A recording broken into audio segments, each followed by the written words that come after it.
Alors, vous avez peut-être appris, je vais vous expliquer une chose qui s'est passée, qui est en train de se passer actuellement au Mozambique. Là, vous voyez le président Nyusi, le président mozambicain, et le président Paul Kagame. Ils sont là. Il y a un problème très sérieux. Le président Nyusi vient de quitter son pays pour aller en exil. On ne sait pas s'il reviendra encore. Il a pris l'hélicoptère à partir du palais présidentiel et il s'est dirigé dans une direction inconnue. Alors, qu'est-ce qui s'est passé?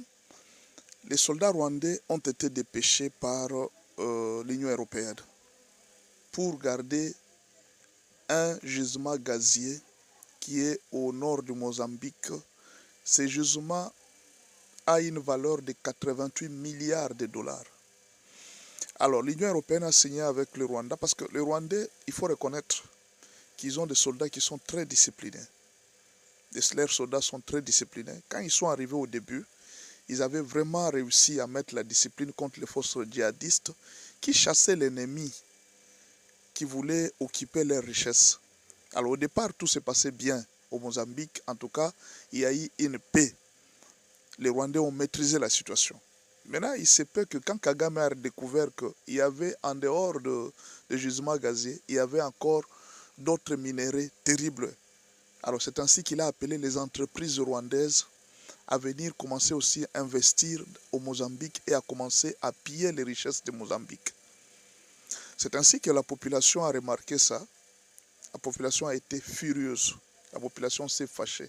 Elle a dit non, vous êtes venus au secours. Mais maintenant, vous aussi, vous commencez à piller notre richesse. Alors, qu'est-ce qui s'est passé? Les Rwandais, avec leur orgueil habituel, ils ont commencé à tuer en désordre, ils ont commencé à faire périr les gens, d'après les accusations de la population. La population s'est dit non, nous refusons que notre pays soit une seconde RDC, où le Rwanda est en train de faire des massacres. C'est ainsi que la population s'est livrée. On a donné l'ultimatum à tous les soldats rwandais de 48 heures de quitter le pays. Comme ils n'avaient pas quitté, et alors la population a commencé à attaquer les soldats rwandais. C'est la situation qui se trouve à l'heure actuelle. Au Rwanda, il y a eu une réunion de crise qui s'est tenue. Le Mozambique, la SADC, tous ils sont en train d'observer. Je ne sais pas ce qui va se passer dans les jours qui viennent, mais ce qu'il faut dire quand même, c'est que la vie ne se gagne pas par le vol ou par la tricherie. Il faut gagner la vie honnêtement. Dieu a donné à chaque pays ses propres terres. Il faut savoir se débrouiller avec les moyens qu'on a, au lieu d'aller piller, voler des richesses d'autrui.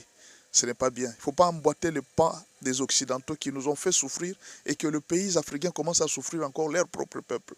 Ce n'est pas une bonne chose. Moi, je pense que les Rwandais doivent tirer maintenant très attention. Il ne faudra pas que vous deveniez ennemis de toute l'Afrique à cause seulement de la recherche des minéraux ou de la grandeur. Contentez-vous de ce que Dieu vous a donné.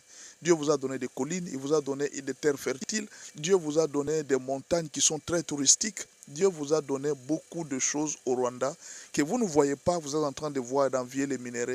Vous voyez quand Dieu donne des richesses aux nations, il sait pourquoi il donne ces richesses aux nations. Chaque nation aura des comptes à rendre.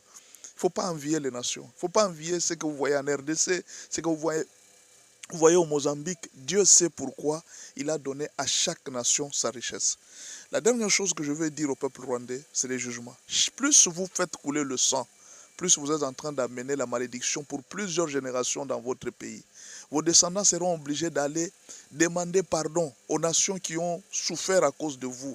Aujourd'hui, les autres sont en train de laisser à leurs générations une bénédiction. Mais là, vous êtes en train de laisser les cris des gens, les douleurs des gens atroces.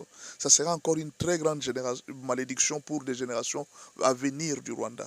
Nous vous supplions, cher peuple rwandais, de tirer une sonnette d'alarme à votre président. Vous allez souffrir dans les jours qui viennent. On ne joue pas avec le sang. Les sangs innocents crient vengeance jusqu'en dernière minute. Le président Kagame va partir. Mais vous resterez en train de souffrir à cause du sang innocent. Il faut voir ce qui se passe au Mozambique. J'ai vu, moi, une image où un véhicule qui a cogné un militant comme ça. C'est terrible. Donc, nous supplions aux autorités rwandaises de tirer une sonnette. Retirez vos troupes. Restez chez vous. Ces soldats, vous pouvez les utiliser pour l'agriculture. Pourquoi seulement pour tuer?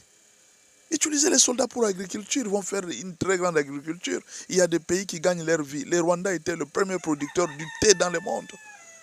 C'est une grande richesse. Vous ne vous rendez pas compte. Vous avez des enfants très intelligents. Utilisez-le. Que Dieu vous bénisse. Merci beaucoup.